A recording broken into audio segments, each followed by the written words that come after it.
उत्तर प्रदेश में bulldozer action पर high court ने रोक लगा दिया है और यह एक बेहद करारा झटका उत्तर प्रदेश सरकार और वहां की प्रशासन को लगी है। देखिए, बहराइच के महाराजगंज में जो हिंसा भड़की थी, गोपाल मिश्रा की हत्या कर दी गई थी, उसके बाद 23 घरों को गिराने का फरमान जारी किया गया था पीडब्ल्यूडी की तरफ से, जिस पर इलाहाबाद हाई कोर्ट की एक विशेष बेंच ने स्टे लगा दिया है। 15 दिनों का मोहलत दिया गया है, जो मात्र 3 दिनों के लिए था। पूरी खबर आपको हम विस्तार में बताएंगे और इसके साथ ही साथ आपको बताएं कि उत्तराखंड में क्या मदरसे जो हैं वो अब बंद होने जा रहे हैं, इस पर भी हम चर्चा करेंगे।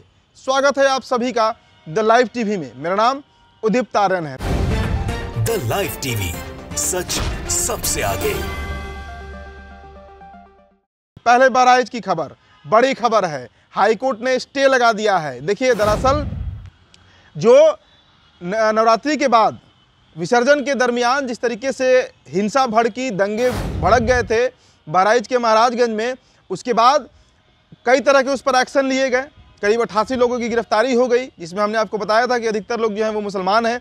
23 घरों को गिराने के लिए नोटिस चस्पा किया गया था, चिपकाया गया था घरों के बाहर। उनमें से 20 घर जो हैं वो मुसलमानों के थे, जिसके बाद एक PIL दाखिल किया गया और अब उस पर कोर्ट का फैसला आ गया है। आपको बताएं कि बहराइच में बुलडोजर एक्शन पर इलाहाबाद हाई कोर्ट की लखनऊ बेंच ने 15 दिनों के लिए रोक लगा दिया है।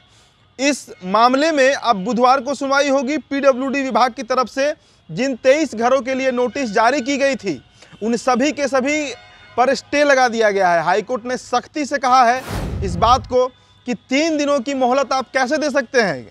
दुकान हो, मकान हो, जो व्यक्ति उसमें रह रहा है, अगर उसका कंस्ट्रक्शन इलीगल ढंग से भी हुआ है, अगर गलत तरीके से भी उसे बनाया गया है, तभी 3 दिनों की मोहलत बेहद कम होती है। इसलिए उसे एक्सटेंशन कर दिया गया है, उसे बढ़ा दिया गया है और 15 दिनों के लिए कर दिया गया है। बहराइच हिंसा मामले में मुख्य आरोपी अब्दुल हमीद के वकील कलीम हाशमी ने बताया है कि पीडब्ल्यूडी ने 23 लोगों के मकान तोड़ने का नोटिस दिया था।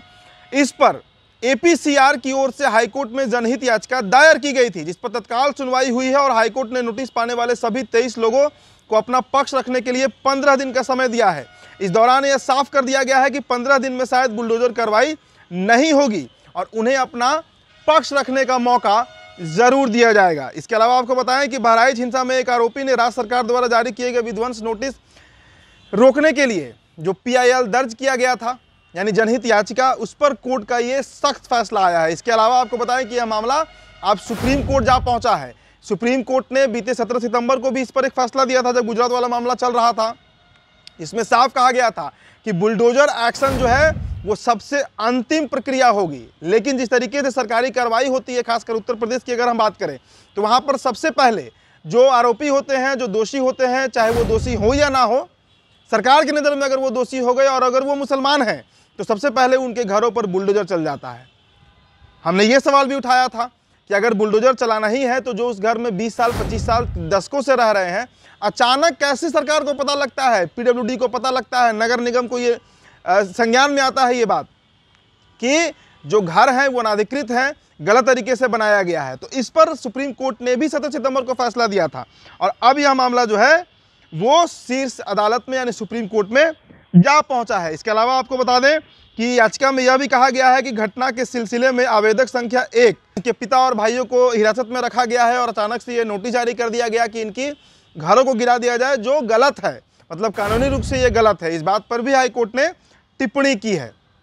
तो 15 दिनों का मोहलत मिल गया है। अब चलते हैं आपको लेकर उत्तराखंड। देखिए, उत्तराखंड से जो खबर आई है कि वहाँ पर जितने भी मदरसे हैं, मतलब जहाँ पर इस्लामी तालीम दी जाती है, उन्हें अब बंद किया जाएगा और इसके लिए बजाबते पूरा जो एक प्रक्रिया है, उसके तहत वहाँ की जो सरकार है, धामी की जो सरकार है, जो मुख्यमंत्री हैं वहाँ के पुष्कर सिंह धामी, और वहाँ के जो मदरसा के अध्यक्ष हैं, मदरसा बोर्ड के सभी लोग इसका फैसला ले रहे हैं। आपको बताएं कि उत्तराखंड वक्फ बोर्ड के चेयरमैन शादाब शम्स ने एक बार फिर अपने साहसिक विचारों के लिए सुर्खियां उन्होंने बनाई है। उन्होंने साफ कहा है कि राज्य सरकार से मदरसा बोर्ड और वक्फ बोर्ड को आने वाले वक्त में समाप्त करने की मांग करते हुए प्रदेश में यूनिफॉर्म सिविल कोड लागू होने जा रहा है, जिसके बाद इन संस्थानों की प्रासंगिकता जो है वो खत्म हो जाएगी। शम्स ने मुख्यमंत्री पुष्कर सिंह धामी को धन्यवाद देते हुए कहा है कि सरकार जो है वो इस पर काम कर रही है और न सिर्फ काम कर रही है बल्कि जो मुस्लिम समाज के बच्चे हैं उन्हें आधुनिक शिक्षा देने के लिए मदरसों को अब बंद करने की ज़रूरत है। और ये बात कोई प्रशासन का व्यक्ति नहीं, कोई सरकार का व्यक्ति नहीं, बल्कि जो वक्फ बोर्ड के अध्यक्ष हैं वो इस बात को कह रहे हैं।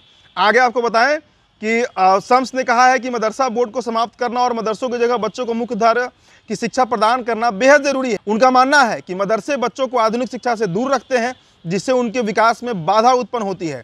शम्स ने यह मांग तब उठाई है जब राष्ट्रीय बाल संरक्षण आयोग यानी NCPCR पहले ही देश भर के राज्यों में मदरसा बोर्ड और मदरसों को समाप्त करने की सिफारिश कर चुका है। तो देखिए उत्तराखंड में ये एक बड़ा परिवर्तन जो है वो देखने को मिल रहा है, जहाँ पर सदाफ शम्स ने ये बातें कही हैं कि जो मुस्लिम समाज के बच्चे हैं उनको मुख्य धारा की शिक्षा से जोड़ने के लिए, उन्हें डॉक्टर, इंजीनियर, साइंटिस्ट, टेक्नोक्रेट्स बनाने के लिए जो आधुनिक शिक्षा है, जो CBSE प्रणाली है, जो ICSE प्रणाली है या जो स्टेट बोर्ड्स होते हैं, उसके तहत उनको शिक्षा लेना ज़्यादा ज़रूरी है बनस्बत इसके कि वो मदरसा में पढ़ें। देखिए मदरसा में धार्मिक पढ़ाई होती है, इसमें कहीं कोई दो राय नहीं है।